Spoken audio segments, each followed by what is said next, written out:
Bakit kalbo yung iba? Required ba?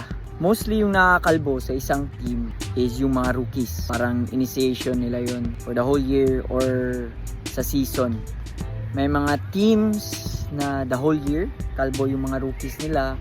May mga teams naman na yung pagkalbo lang nila is during the season or yung tournament na nilalaroan nila yearly. This year may nakita ako which is very unique. Instead of magpapakalbo yung mga rookies nila, nagpa-highlights. Hindi naman lahat ng teams actually nagbibigay ng ganyan. Buti na lang hindi ko naabutan yung ganyang initiation during my rookie years sa high school tsaka sa college. Pinakauna na kalbo na na-experience ko is nung high school kami. Second year high school, I think. Naglaro kami ng finals sa Rifa ata yun. Kalaban namin Southridge. Morning yung game namin ha. Tapos natalo kami sa finals. Galit na galit yung Korean coach namin, si Master Kim, sa pagkatalo namin.